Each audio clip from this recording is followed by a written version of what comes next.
Olá, tudo bem? No vídeo de hoje a gente vai falar um pouco sobre as classificações na deficiência intelectual e os seus impactos na autonomia. Então, se você quer saber um pouquinho mais sobre isso, continue assistindo esse vídeo. Bom, então, o primeiro ponto para explicar aqui para vocês é que essas classificações elas vão derivar de sistemas diagnósticos internacionais, como o CID e o DSM. E essas classificações, elas vão propor a seguinte divisão no contexto da deficiência intelectual. Eles vão classificar em leve, moderado, grave e profundo. E como que essa classificação vai ser feita? Essa classificação vai ser realizada de acordo com um parâmetro que é chamado comportamento adaptativo. A gente já falou um pouquinho sobre comportamento adaptativo, se você ainda não sabe muito bem o que é, você pode ver o último vídeo que tem no canal e eu falo um pouquinho sobre isso, mas o comportamento adaptativo vai ser uma habilidade que nós vamos ter de dar resposta às demandas do ambiente. Então, toda vez que o ambiente vai exigir ou desafiar a gente a algum nível, o comportamento adaptativo vai ser esse arcabouço de ferramentas que nós vamos ter para responder a esses desafios que o ambiente vai trazer no nosso cotidiano. Então, esses sistemas, o CID, que é a Classificação Internacional de Doenças, e o DSM, eles vão propor classificar a deficiência intelectual em graus a partir do nível de comprometimento no comportamento adaptativo. Ou seja, se tem um pequeno comprometimento no comportamento adaptativo, vai ser classificado como deficiência intelectual leve, e assim sucessivamente, entre leve, moderado, grave e profundo. Essa, pessoal, vai ser a forma de classificar mais amplamente utilizada ou mais amplamente conhecida. Eu já falei um pouquinho para vocês também sobre a avaliação biopsicossocial, que vai considerar esse indivíduo em interação com o seu contexto. E por que eu tô falando isso para vocês? Eu, particularmente, prefiro um outro tipo de classificação, que é proposto pela Associação Americana de Deficiência Intelectual e do Desenvolvimento. Essa associação, ela é responsável por estudar profundamente e desenvolver pesquisas no campo da deficiência intelectual. E aí eles vão propor uma maneira diferente de classificar, na qual eu me identifico mais, por se aproximar mais do meu entendimento dessa perspectiva biopsicossocial. Então, a Associação Americana de Deficiência Intelectual e do Desenvolvimento, ela vai propor uma classificação a partir do nível de intensidade de apoio, ou seja, o nível de intensidade de ajuda que essa pessoa vai precisar para desempenhar as atividades dela cotidianas, no dia a dia. Então, essa classificação, ela vai olhar para esse indivíduo em interação com o seu ambiente e vai considerar muito mais esses fatores de nível de intensidade de apoio e em uma visão muito mais social desse indivíduo, né, do que uma visão de patologia ou de gravidade.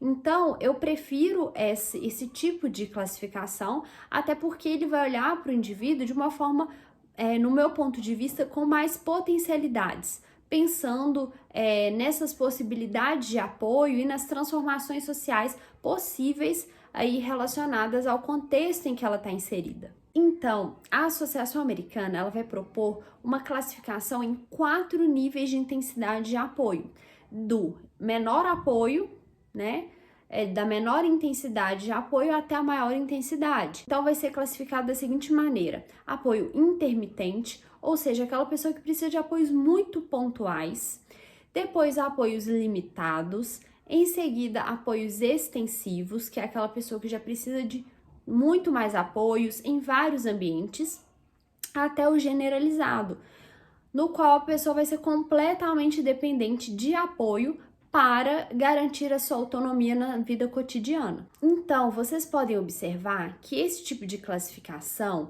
ele vai olhar muito mais para o nível de autonomia que a pessoa tem a partir do tanto de apoio que é ofertado. Então, a gente consegue ter uma visão mais dialógica entre essa pessoa e o ambiente e qual nível de intensidade de apoio que ela vai precisar no seu cotidiano. Então, agora, nós vamos pensar em um exemplo de uma pessoa com deficiência intelectual que vai precisar de pouco apoio na sua vida cotidiana, ou seja, de apoios pontuais, tá? Vamos pensar em uma pessoa adulta de 25 anos que concluiu o ensino médio, que conseguiu se alfabetizar, que apresentava algumas dificuldades de aprendizagem na escola, mas que conseguiu aprender e adquirir diversos conteúdos acadêmicos. Essa pessoa ela é independente nos seus cuidados diários e agora ela precisa de ser inserida no mercado de trabalho. Então, essa pessoa ela está necessitando de um apoio pontual, bastante específico, no caso da inserção específica no mercado de trabalho. Então, daí a gente pode compreender um pouco esse espectro, né? Aqui falando, então, do nível menor de intensidade de apoio. Então, essa pessoa, eu imagino que vocês conseguiram visualizar, ela é independente para se locomover, ela é independente para se defender, ela já toma as decisões cotidianas na sua vida com independência, mas ela vai precisar de um apoio específico para a inserção no mercado de trabalho, afinal de contas, ela vai ter algumas demandas específicas para esse contexto.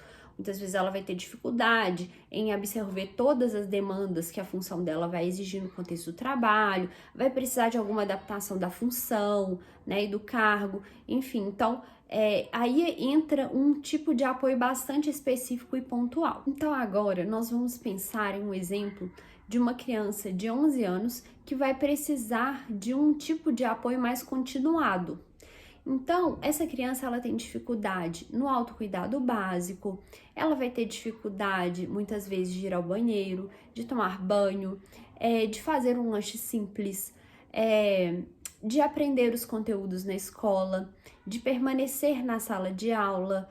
Ela vai ter dificuldade muitas vezes em frequentar ambientes sociais, em interagir, participar de festas.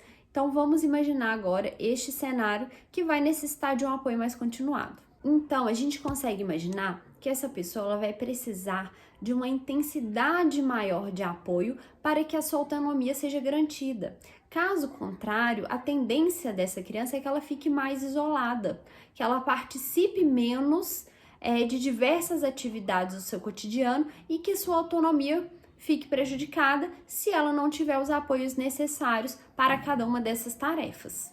Dessa forma, essa criança ela vai necessitar de apoios continuados em diversos ambientes, como em casa, na escola e nos ambientes sociais. Então, como vocês puderam ver, a intensidade de apoio ela vai variar desde um apoio mais básico ou pontual até um apoio mais complexo e generalizado, ou seja, que vai envolver todas as tarefas cotidianas relacionadas inclusive à sobrevivência daquela pessoa. Então é importante vocês entenderem que a classificação no contexto da deficiência intelectual ela não está atrelada a uma pontuação de quociente de inteligência, o QI, né?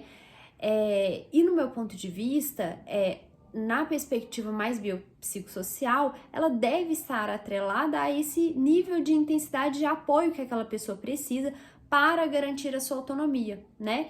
E não em nomenclaturas como leve, grave, moderado ou profundo, que vão muitas vezes fazer referência a algum tipo de comprometimento, né?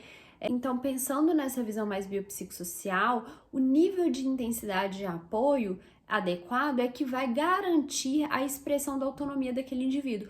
Por isso que eu acredito muito nessa classificação com base no nível de intensidade de apoio que a Associação Americana propõe. Então, é muito importante a gente compreender que o nosso objetivo, ele deve ser oferecer a quantidade de apoio que vai garantir a expressão de autonomia daquele indivíduo, mesmo que ele dependa muito da ajuda do outro. Então, é muito importante a gente pensar que isso é que vai ser o fator de mudança, que vai gerar mudança na qualidade de vida daquela pessoa e na condição de expressão da sua autonomia cotidiana. Então, nesse vídeo, mais importante do que entender as classificações é compreender também que elas não são determinísticas, né? E como que o ambiente ele pode influenciar e transformar esse indivíduo. Então vamos pensar um pouco em uma família que recebeu um diagnóstico que o filho tem deficiência intelectual grave. Como que essa classificação ela pode rotular, né, ou projetar o futuro dessa criança? Então, é muito importante a gente entender que essas classificações, elas não são determinísticas e que esse ambiente vai ser um fator fundamental e potencialmente transformador para aquela criança. E que, em algum momento, ele pode precisar de um nível maior de apoio e outro menor, em outro momento, pode necessitar de um nível menor de apoio, a depender do seu desenvolvimento e de como que ele vai interagir ou se desenvolver dentro daquele ambiente. Então, é muito importante a gente compreender que essas classificações, elas não são rótulos preditivos e determinísticos do futuro daquela criança e que a gente deve sempre apostar no desenvolvimento, nas potencialidades, nos tipos de apoio que a gente pode dar, que vão ser transformadores, né? E sempre apoiar algum tipo de autonomia que essa criança pode e deve desenvolver ao longo da sua vida. E aí, diante disso, a gente deve refletir com bastante cuidado se os apoios que eu estou ofertando atualmente, eles estão sendo alavanca para essa autonomia, eles estão favorecendo a autonomia nas atividades cotidianas. Eu estou dando muito apoio, estou dando apoio demais ou estou dando apoio de menos? É muito importante que a gente reflita isso, porque isso é que vai ser a chave de transformação, né? E de alcance de cada vez mais autonomia. E uma vez que essa criança vai alcançando mais autonomia, a gente vai tendo possibilidade de reduzir essa intensidade do apoio. Então, depois dessas explicações, eu quero saber, você tem alguma dúvida em relação à classificação na deficiência intelectual? Como que você interpreta essa classificação? Se você tem alguma questão, pode deixar aqui nos comentários que a gente vai conversar um pouquinho e a gente se encontra no próximo vídeo. Até lá!